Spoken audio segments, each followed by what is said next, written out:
Assalamu alaikum. Thank you for joining us for the third lecture in our Muharram series. My name is Sumaya Kaku, and I am a member of the Board of Directors of the Organization for Islamic Learning. The organization, or OIL, is a charitable non-profit community-based group that strives to build a membership whose main goal is to understand and practice the essence of Islam in an inclusive environment. We promote learning activities based on the teachings of the Quran and the values of its prophet and his family. OIL is a registered charity, and as such, we depend on your donations to continue our programs. Every little helps, and we can provide donation receipts for any amount above $25. We are accepting donations this time through our website, islamiclearning.org. We will be having a Q&A session after the lecture. Questions can be submitted through Menti. The code is 25365869. That's 25365869. Note that the code is valid from now until the end of the lecture series, even when we are not live. We would like to start the program with the recitation of the Holy Quran by Razia Datu, followed by Noha by Nasneen Muhammad Taki.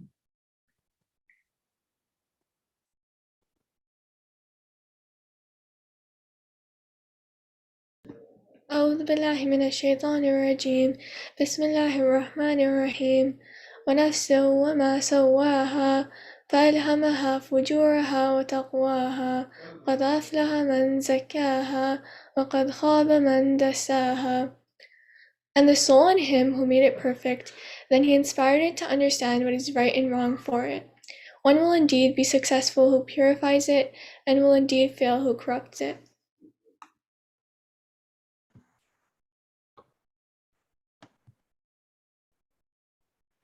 شہنشاہ کربلا حسین ابن علی بآواز بلند صلوات اللہم صلی علی محمد وآل محمد وعجل فرجہم. ہم سے غم شبیر بھلایا نہیں جاتا، ہم سے غم شبیر بھلایا نہیں جاتا. یہ داغ کلیجے کا، یہ داغ کلیجے کا مٹایا نہیں جاتا.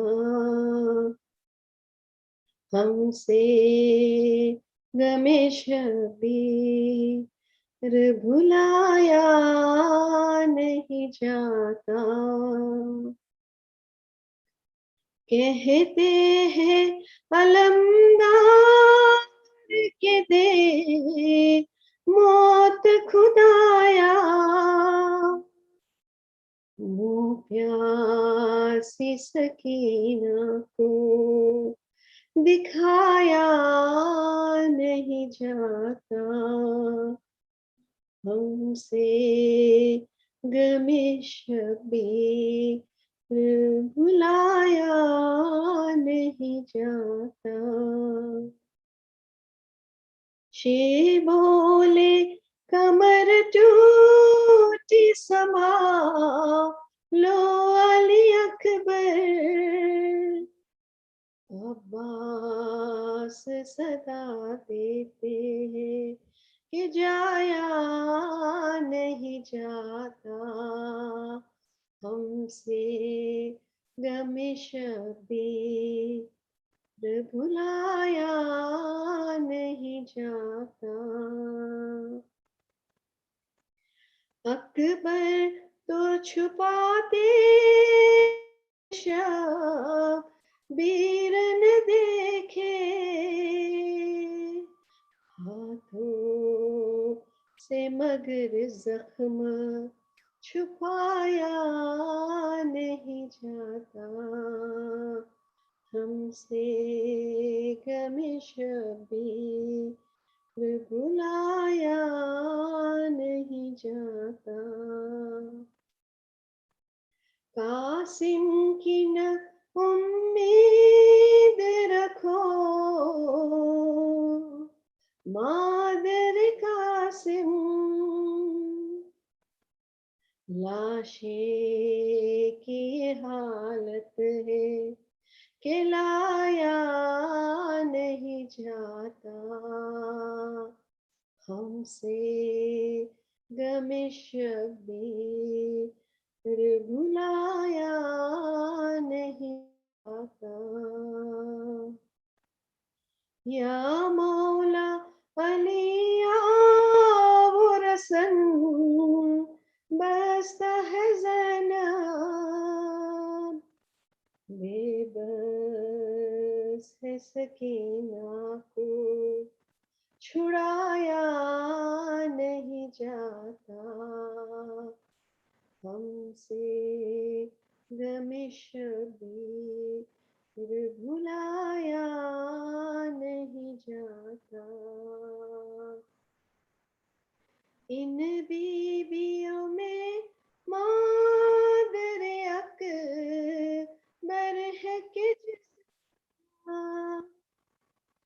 ان بیویوں میں مادر اکبر ہے کہ جس کا ایک ہاتھ کلیجے سے ہٹایا نہیں جاتا ہم سے غم شبیر بھلایا نہیں جاتا اے شامیوں سجاد کے نام زخم دکھاؤ بیڑی کو ہلا کر تو جگایا نہیں جاتا ہم سے غم شبیر بھلایا نہیں جاتا اٹھتے ہیں کبھی بیٹھتے ہیں مولا کے لیے کیا لاش فرزند اٹھایا نہیں جاتا ہم سے غم شبیر بھلایا نہیں جاتا یہ داغ کلیجے کا یہ داغ کلیجے کا مٹایا نہیں جاتا اور شہنشاہ مدینہ امام حسن مجتبیٰ بآواز بلند صلوات اللہم صلی علی محمد وآل محمد وعجل فرجہم. Thank you very much for those beautiful recitations. We are fortunate today to have Dr. Ali-Reza Bhojani. Ali-Reza is a lecturer at the Al-Mahdi Institute, co-director for the Center for Intra-Muslim Studies, and a research affiliate at the University of Oxford.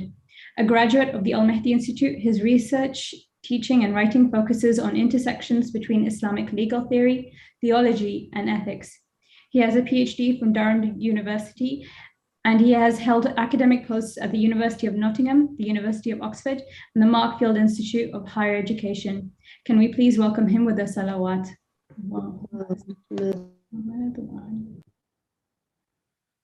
أعوذ بالله من الشيطان الرجيم بسم الله الرحمن الرحيم الحمد لله رب العالمين الحمد لله الذي هدانا لهذا وما كنا لنهتدي لولا أن هدانا الله والصلاة والسلام على أشرف الأنبياء والمرسلين خاتم النبيين شفيع ذنوبنا وحبيب قلوبنا أبا القاسم محمد والصلاة والسلام على أهل بيت الطيبين الطاهرين الذين أذهب الله عنهم الرجس وطهرهم تطهيرا. بسم الله الرحمن الرحيم رب اشرح لي صدري ويسر لي أمري واحلل عقدة من لساني يفقهوا قولي. أما بعد فقد قال الله في كتابه الكريم وهو أصدق القائلين وقوله الحق. بسم الله الرحمن الرحيم يا أيها الناس إنا خلقناكم من ذكر وأنثى وجعلناكم شعوبا وَقَبَائِلْ لِتَعَارَفُوا إِنَّ أَكْرَمَكُمْ عِنْدَ اللَّهِ أَتْقَاكُمْ إِنَّ اللَّهَ عَلِيمٌ خَبِيرٌ. The verse which I've just recited loosely translates as follows: O humankind, O people at large, surely we have created you of male and female, and we have placed you in groups, in communities, so that you may know through each other. Surely the most honored of you with God are those who are most conscious of him. And surely Allah is all-knowing, all-aware. Over the last few nights, we've been trying to build the foundations for our subsequent discussions, speaking about the spiritual morality of Islam as epitomized in Muhammad and Ali Muhammad salawatullahi wasalamuhu alayhim ajma'een, as demonstrated in Muhammad Rasulullah himself, as so vividly portrayed in that giant of humanity, Hussain ibn Ali. And despite their changing circumstances, their changing surroundings, the different particular and wider societal messages that they brought, the reforms that they led to, the impact that they had upon society, we see some common features. We see that their ethics was absolutely centered in their relationship with Allah subhanahu wa ta'ala. It was a God-centered ethics. It seems that there was a rational assumption about the nature of morality that they called for, and the justice which they yearned for was the absolute minimum of their aspirations. They called for more, and they demonstrated for us models of ihsan, models of beauty, models of beneficence, models of godliness. And we've started to outline a theological vision for Muslim belief and practice, trying to revive that critical outlook of the Prophet, that critical outlook of Hussain ibn Ali. And we started by thinking about the nature of religious morality.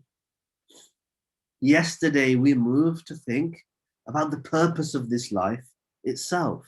Surely this life cannot be futile, given to us by a wise, needless, knowing, powerful God. Since that creator is understood as needless, surely his purpose must be directed to fulfillment of his creation. This whole creation is for us. In a textual sense, the role of the human has been described as one as servitude, to be in service to him, to be directed to him, to move towards him. Elsewhere, this station of humanity, this aspiration for humanity, is encapsulated in that idea of khilafah, stewardship, where the human mandate upon earth is nothing less than reaching for the divine. In the forthcoming nights, we wish to explore how such ideas can inform us, drive us beyond the tongue, beyond identity, to actually inform our lives, assist us in our lives, help us contribute to the lives of others with the real challenges and in the real circumstances that we find ourselves in. So this is a theological vision for life, for relationships, being developed out of a very particular conception of God and a particular aspiration for a relationship with God. So before we move forward, building upon this vision, it's important for us to acknowledge and to recognize the risks and the challenges to any theological vision. Theology is typically divisive. Theology is typically contested. Theology has been political. Theology has been fought over. Theology has been the cause for the shedding of blood.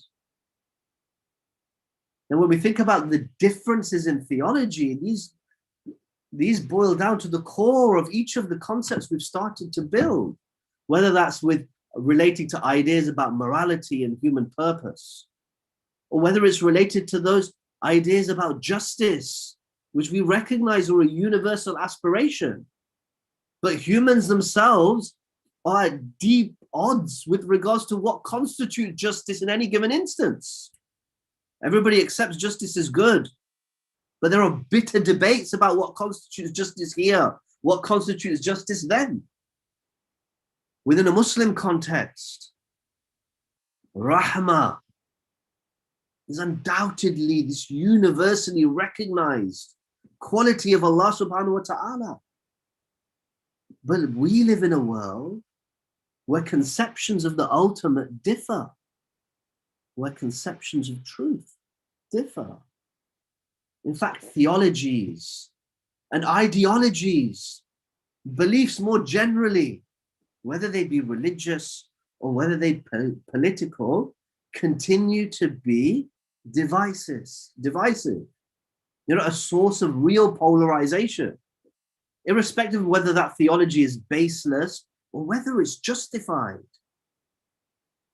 Now, leaving aside the challenge of ideological polarization, which actually is plaguing our political cultures right now. You know, people talk about the culture wars and the deep polarization we find in society around us, you know, on a variety of issues. Sticking to the challenges of the expression of a contemporary theology, one of the major questions, one of the major challenges, it seems to me, about any contemporary expression of a theology, a vision for God that can actually inform us, can drive us, and help us with that need for dynamism. By dynamism, I don't necessarily mean change. By dynamism, I mean a belief system, okay, where if we become committed to, it actually moves us. It actually helps us. It actually informs us. The challenge is to have such a belief system. How do we do it without slipping to dogmatism? How can I have a commitment to a belief without looking down on every other belief?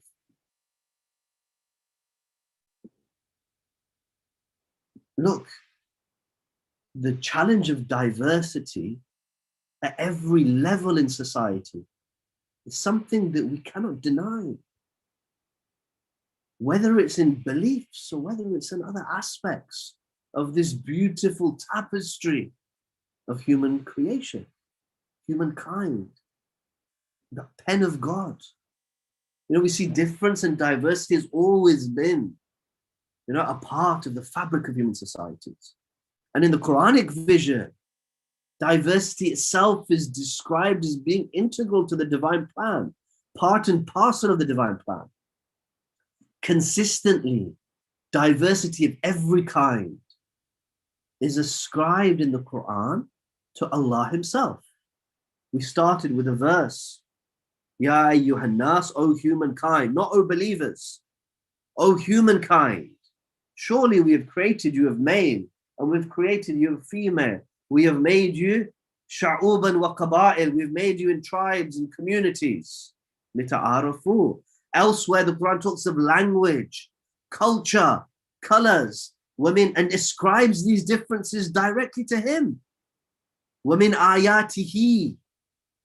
From amongst God's signs is khalqus samawati wal ard, is the creation of the heavens and the earth. وَاخْتِلَافِ أَلْسِنَتِكُمْ وَأَلْوَانِكُمْ, and the differences, the variations in your tongues and your colors. إِنَّ فِي ذَلِكَ لَآيَاتٌ لِلْعَالِمِينَ. Surely in this variation, these differences, there is a sign for the entirety of the world. The Quran goes further, ascribing differences and diversity directly to God. Even religious beliefs, religious practices, religious paths, different religious paths are ascribed to God. لِكُلٍّ جَعَلْنَا مِنْكُمْ شِرْعَةٌ وَمِنْهَاجًا. Allah subhanahu wa ta'ala states, for each of you, we have made from amongst yourselves a path and a way, a religious code, a religious disposition. وَلَوْ شَاءَ اللَّهُ لَجَعَلَكُمْ أُمَّةً وَاحِدًا.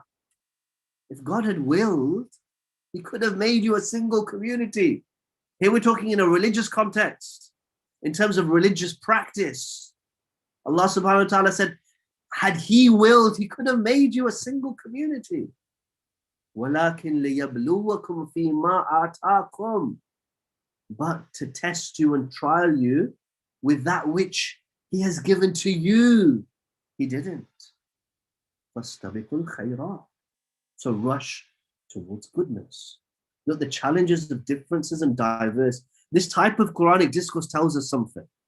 The problem of the challenges of difference and diversity are not something new. If it was a novel problem, of course the Quran speaks beyond its own time and beyond its own place. But if it was a novel problem, it wouldn't be addressed so explicitly, so contextually, again and again in the Quran. How to deal with difference, how to deal with diversity, and that fundamentally difference and diversity at every level, gender, language, religion, path, practice, these are all ascribed to God. This is not a new problem, this is not a new challenge.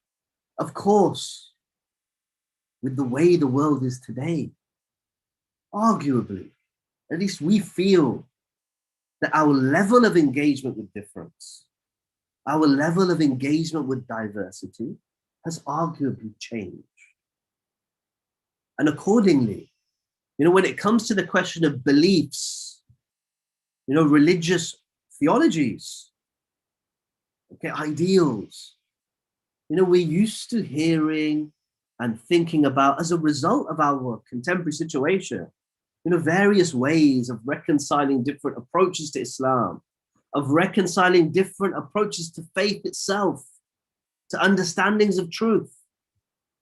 And I have no doubt that we're familiar with debates amongst Muslim theologians, amongst Muslim scholars, and more widely about how to understand religious plurality. Surely God cannot condemn to the hellfire all but a small proportion of His creation.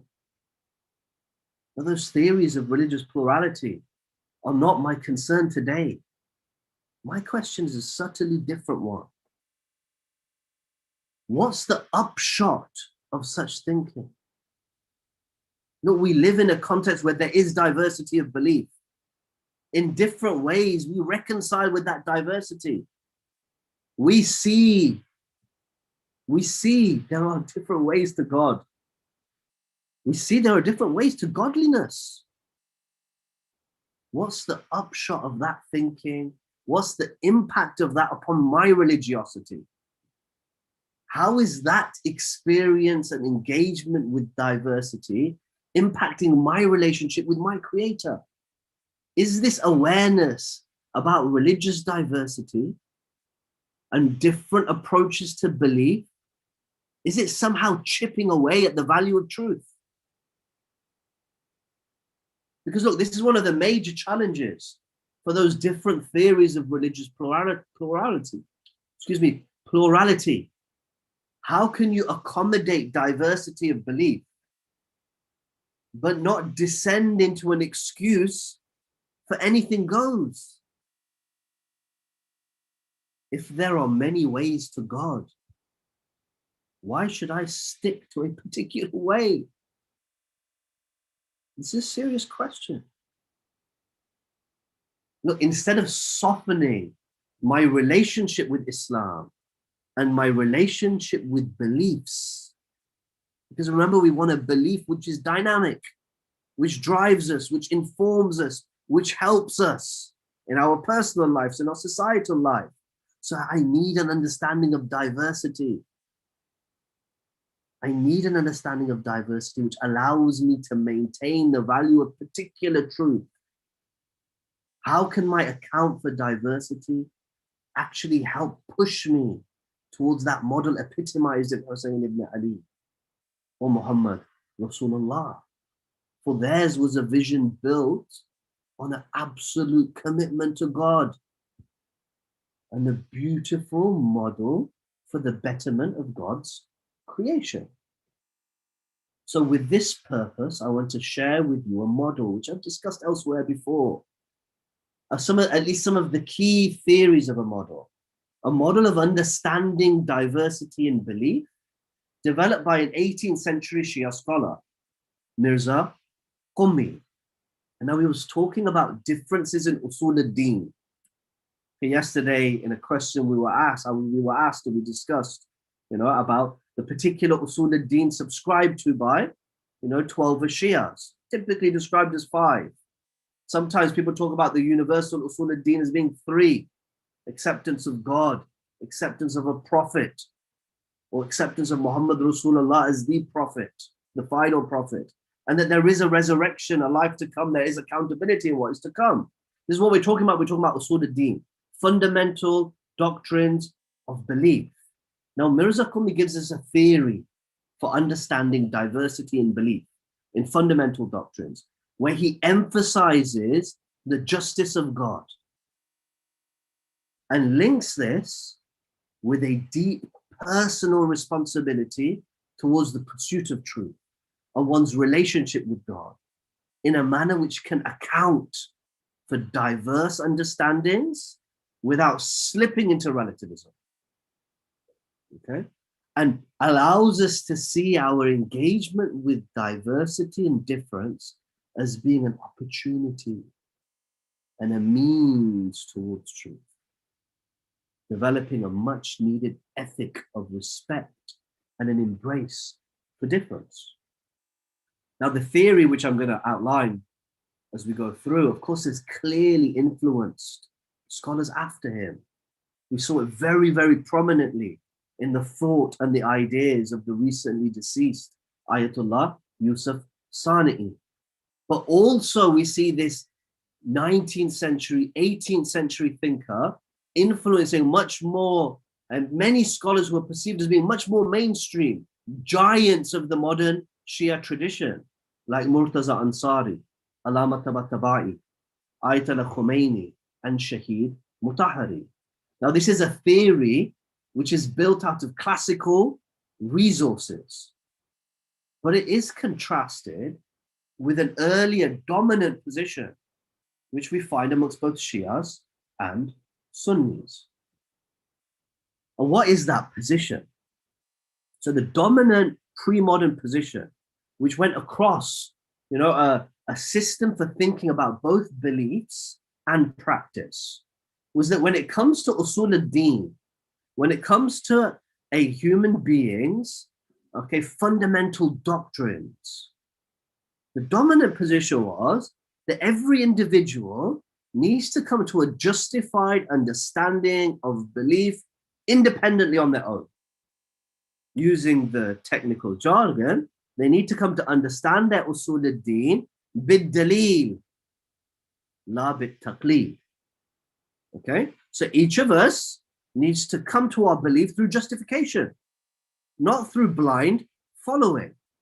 And this makes sense at a superficial level, because we say it can't be a belief if I don't actually believe it. Right? I might teach my kids doctrines. I might say, these are the beliefs of Shia Muslims, or these are the beliefs of Sunni Muslims, or these are the beliefs of Christians. But until they become convinced themselves, they aren't beliefs, right? So when it comes to fundamental doctrines, the dominant position was these need to be understood bid-dalil, la bit-taqleed, okay, through justifications and not through imitation. And everybody is understood to share in this duty, every capable person. is understood to share in this duty. Now, for it to be a universal duty to come to know one's fundamental doctrines, the assumption was that evidence for these doctrines must be clear. Okay? So if everybody has a duty to know, it assumes that everybody is capable of knowing, and that the evidence for this is universally clear. So reframing it around a verse of the Quran. Remember, we're talking about the dominant pre-modern position, which floats across Sunni theology and Shia theology. Framing it around a verse of the Quran. The Quran says, فَعْلَمْ أَنَّهُ لَا إِلَهَ إِلَّا اللَّهِ. Know that there is no God but God. So there's a universal duty here. Okay, come to know, come to recognize. Now, this duty only makes sense if there is enough evidence out there for me to recognize God. Right? Now, if I fail to recognize God, despite there being enough evidence out there, I can be held accountable.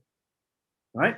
So the premise of the pre-modern system is that the evidence for fundamental doctrines is available to each and every one of us. If we fail to accept this evidence, it means it's our fault. There's some negligence on our part. And accordingly, we will be accountable for our mistakes when it comes to matters of belief. The dominant pre-modern position was that errors, therefore, in fundamental beliefs are punishable in the hereafter. Those people whose usul al-din is wrong, they are accountable for their mistakes, and they are potentially punishable in the hereafter. Now, this is a framework which, as I say, spreads across Muslim traditions. Of course, across Muslim traditions, throughout history, they've recognized obviously exceptions to this. Okay, for Allah subhanahu wa ta'ala is the one whose mercy encloses all things. And of course, Allah is the one who describes in his own Quran, مَا كُنَّا مُعَذِّبِينَ حَتَّى نَبْعَثَ الرَّسُولَ. We will not punish anybody until they receive a message, or until they've received a message. And there's been expansions on this. People have understood, look, people don't get the message, they haven't understood it clearly, then they can't be accountable for their errors. So we find exceptions to this dominant framework, but the dominant framework is this. Evidence is out there, evidence is clear. If you get it wrong, it's your fault, right? What does this boil down to? It actually boils down to a clear intolerance for diversity in fundamental beliefs. There's no space for error here. And it brings us back to the question I was raising before. How do we reconcile our claims to truth with our experience of diversity? Forget diversity in different religious traditions. There's diversity in our understandings of God within this small gathering. How can we have an understanding of truth without condemning, and a commitment to truth without condemning everybody else who isn't on the same truth as me to the hellfire, without slipping into relativism? Because if salvation does exist beyond Islam, why should I bother with Islam? So let's come to Mirza Qummi and see what was his solution. Remember, this is an 18th century solution. It's not something new. It's not a progressive solution, a new solution. It's a solid foundational theory which we find in the heritage of Islamic thought and Shia thought. For Mirza Qummi, the usul al-din, when it comes to matters of usul al-din, truth is only one. La ilaha illallah. There is no God but God. But fundamental doctrines, at least in their details, are not absolutely clear.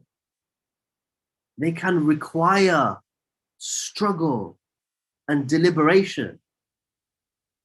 And we can't entertain the possibility of universal certainty except for in what he called Asl al-Usul al-Din. Look, he made a distinction. He said we can make a distinction between the principle of foundational beliefs and the details of the beliefs. He says, look, he said it's plausible to say that there's enough evidence out there for everybody to recognize that there must be some reality beyond me, which is the source of all this. It's plausible to say that there's enough evidence out there to say that that reality must have communicated in some way. It's plausible to say that there's enough evidence to say there must be some accountability. But to claim that the details of these doctrines are universally clear to all, Mirza Qummi found impossible. Look, we've seen Muslim theologians argue for thousands of years. You know, is the afterlife material or immaterial? Are God's attributes united with his essence, or are they distinct from his essence? Okay, so on and so forth. They give you so many intricate debates within Muslim theology. Look, the principles of the theology may be clear to those who are awake, but the details require search. The details require deliberation. There is no universal certainty in the details of the doctrine unless, of course, they have been explicitly and unrefutably established by the Prophet, and we have become convinced of him.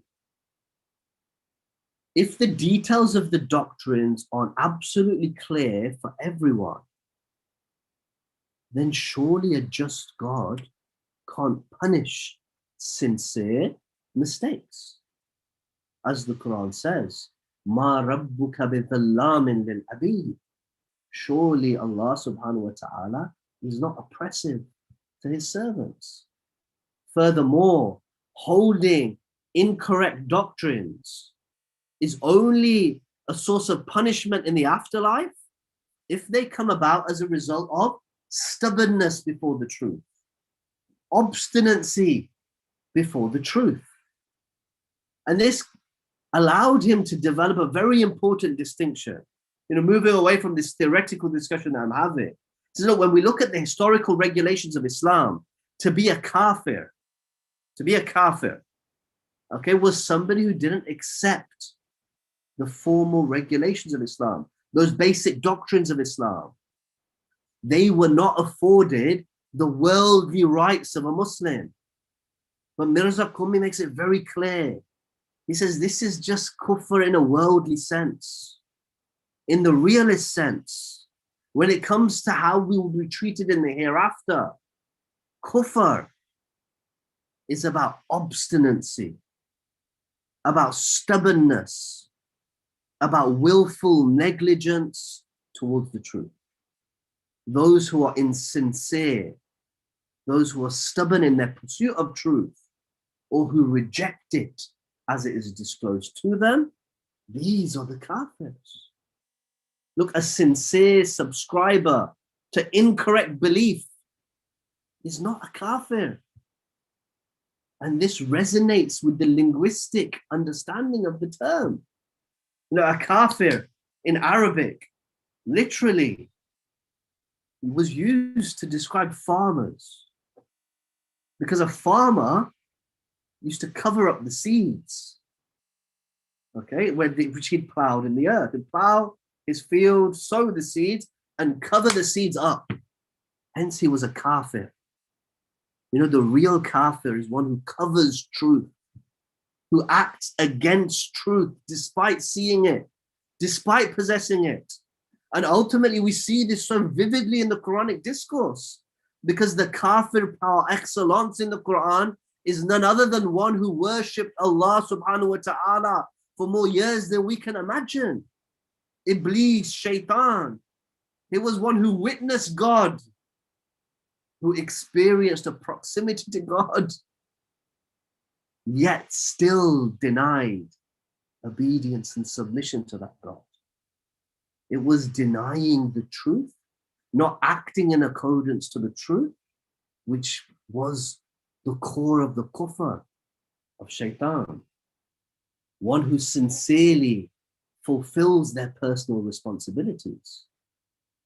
in accordance with the truth as it is disclosed to them, to the extent that is disclosed to them, is surely not accountable in the hereafter to a just God. You see, this idea about diversity, that there is one truth and our responsibility is to pursue that truth. And we have different understandings of this truth. And we are accountable to the extent of the truth that is disclosed to us. This is absolutely consistent with the Quranic account of difference and diversity. Go back to the verse of the Quran which we started with. Ya ayyuhan nas inna khalaqnakum min dhakarin wa untha wa ja'alnakum shu'uban wa qaba'il. So, Allah says, O humankind, I have made you female, I've made you male, I put you in groups and communities. Why? Lita'arafu, so that you may come to know through each other. Look, these differences, if we assume they are sincere in the other, they can be a means for me to build my own understanding, to develop in my commitment to God, because it is my understanding and my commitment to God which ultimately will be the point of my accountability. For I will be accountable to the truth to the extent that it is disclosed to me. Surely such a belief can inform me. Surely such a belief can raise me. And this is what we saw in Karbala, was a belief, a pursuit of truth, a commitment to truth, which informed people's actions, which moved people from hell to heaven. Look at the case of the one whose name was Hur ibn Yazid al-Riyah. This was the man who is reported to have been at the helm of that vanguard of Umar ibn Sa'd that diverted al-Hussain on his way to Kufa towards Karbala. He came with a small army and stopped the Imam heading towards Kufa, ultimately stopped him in his pursuit of meeting his followers and led him to this plain, this barren land. On the morning of Ashura is reported, and we've heard these stories before. On the morning of Ashura is reported that Hur, who throughout you can see from the reports was unsettled, had held Hussain ibn Ali in the highest of dignity. On the morning he speaks with Umar ibn Sa'd and he says, are you really going to go through with this? We've surrounded Hussain and the family of the Prophet. Are you not going to concede to one of Hussein's solutions? According to many of the reports, Imam Hussain was looking for ways out until the very end. Hur asks Umar, is this the way you will go? Umar says, ultimately, this is the governor's decree. The morning of Ashura, once Hur realized there was no option left but for these two forces to meet in battle, with only the family of the Prophet to suffer their untimely end, he moves towards the camp of Hussain. Alongside him was an individual called Muhajir bin Aus, and he saw him shuffling, moving, finding a space on his own. And he asked him, what are you doing? What do you intend? He says, your act is arousing suspicion. It's reported that Hur shivered. He became quiet. This astounded Muhajir. Muhajir said, look, your conduct is strange. You're supposed to be amongst the bravest of men. Look, at this point, it seems that Hur's belief system was informing his actions. He was committed to a notion of God. It wasn't empty upon his tongue. He was deliberating. He was challenging himself in face of the vivid differences before him. He responds to Muhajir. He says, Inni wallahi akhiru nafsi bain al-jannah wal nar. He says, surely I am giving my soul a choice between heaven and hell. At this moment, almost it seems through the dialogue he makes his decision. It says, Wallahu la akhiru ala al-jannah shay'an. It says, surely I would not choose over heaven anything, even if that means I'd be burnt to pieces and I'd be chopped to pieces. With that, he writes forward to Hussain ibn Ali.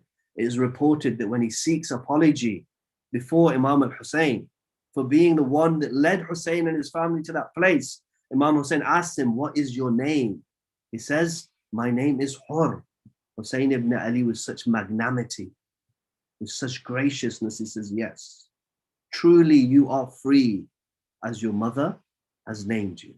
Assalamu alayka ya Aba Abdullah wa ala al-arwah allati hallat bi fina'ik. Alayka minni salamullahi abada ma bakitu wa bakiya layla wa nahar.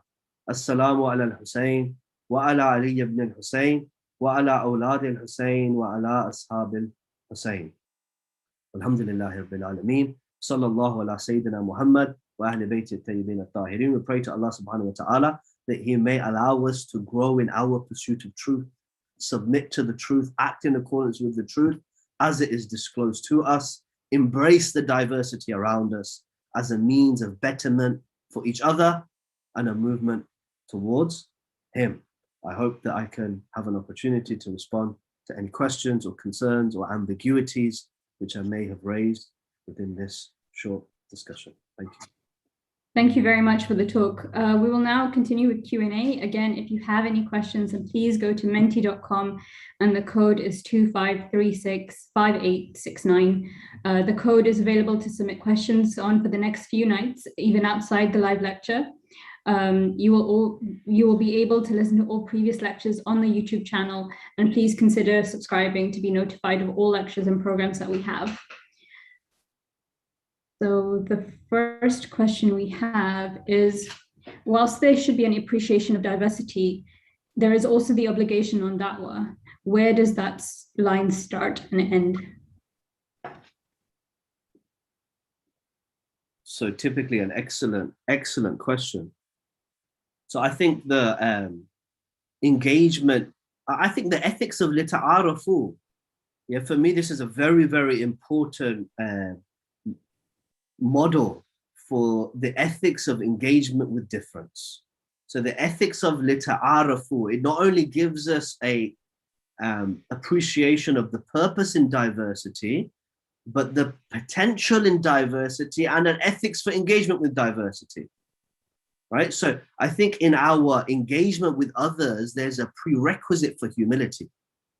Look, if we accept the truth, or if we posit, let's put it that way, even if we posit that there is a truth which we are seeking, right? Okay, and aspiring to, as soon as we recognize we're aspiring towards truth, and that because of difference and diversity, my understanding of truth is necessarily limited, then through engagement with difference, I have the possibility to grow. And of course, I have the possibility to help others grow. So I think in da'wah, it needs to move from preaching to sharing, okay, with humility and dignity. Okay, this is what, to learn through each other. You know, this lita'arafu is typically translated as, and so let me, if you like, put all my cards on the table here. It's typically translated, if you open up this verse of Surah Al-Hujurat, let me give you the reference. It's ayah number 13 of Surah Al-Hujurat. It's typically translated as so that you may recognize each other. Okay, God has created you male and female and placed you in groups and communities so that you may recognize each other. To me, linguistically and conceptually, this doesn't make sense. Okay, this is ta'arufu is on a verbal scale of doing something mutually.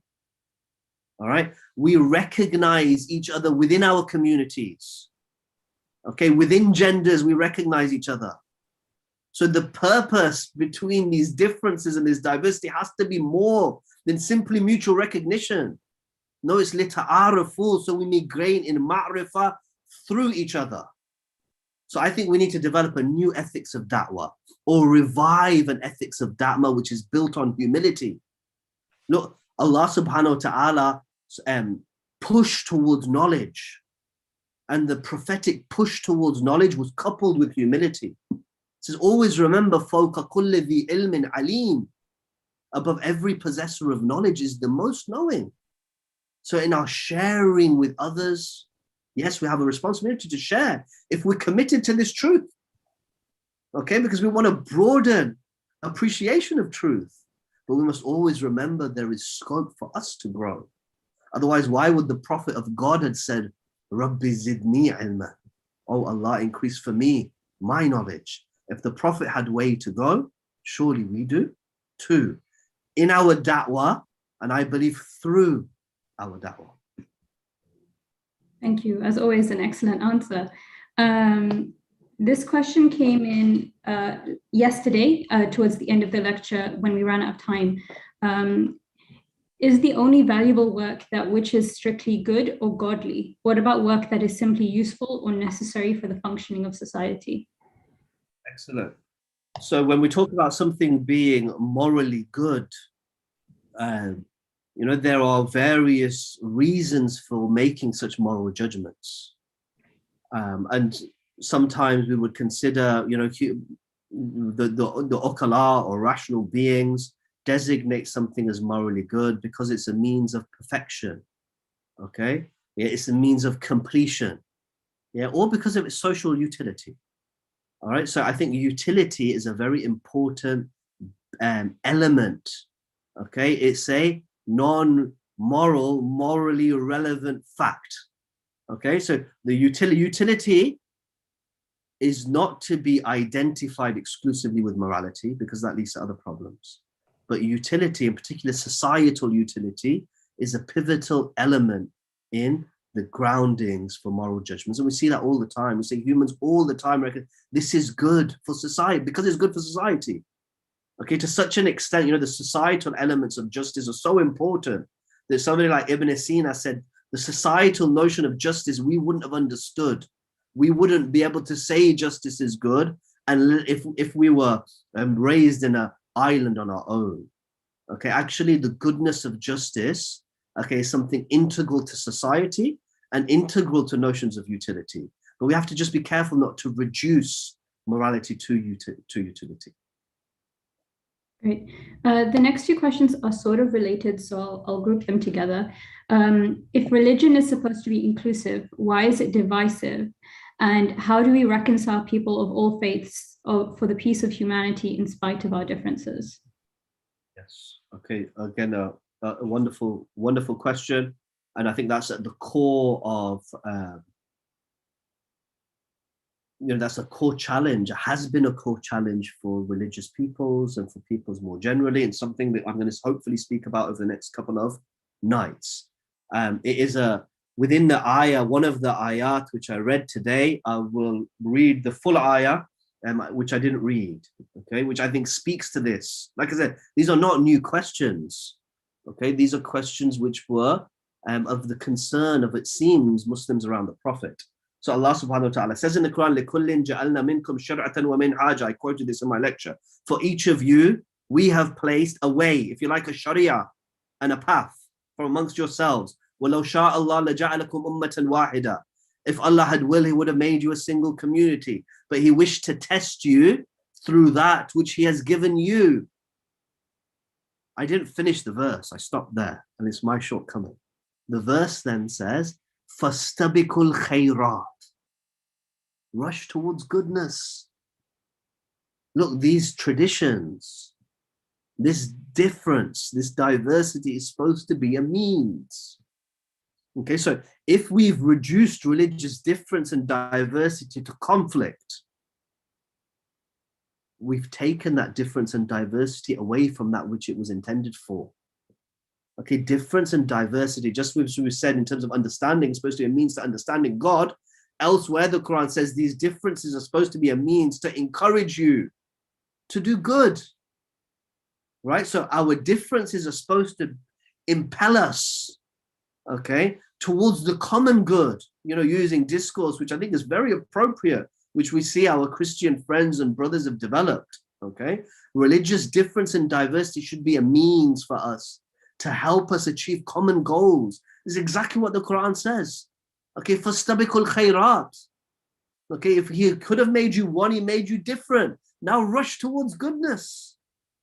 So yes, we have reduced, okay, diversity and difference in religion to a source of conflict and difference because of senses of self-superiority and a loss of humility and a loss of perspective on the purpose of these traditions, which is for the betterment of ourselves and the betterment of each other. By reclaiming a purposeful vision of religion, yeah, I feel that as the Quran pushes us to, we can maintain difference, embrace difference, and allow that to be the groundwork towards common good and working together and bettering our human communities, inshallah.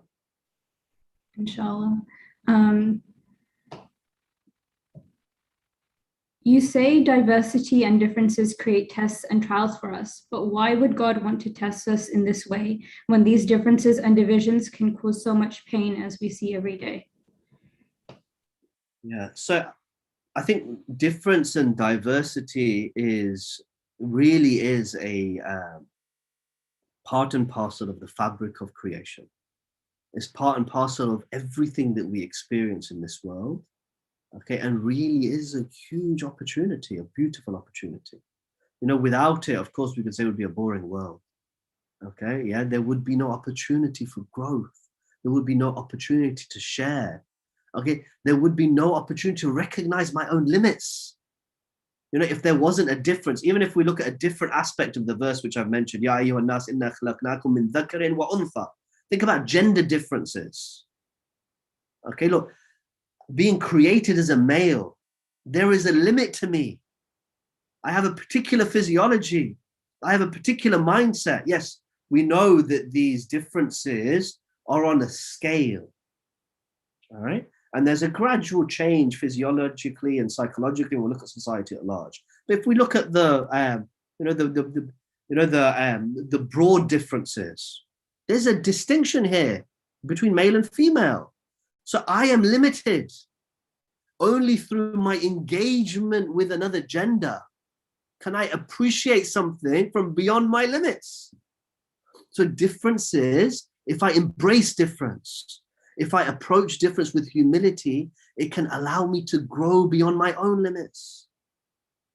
And that goes across, every form of difference and diversity.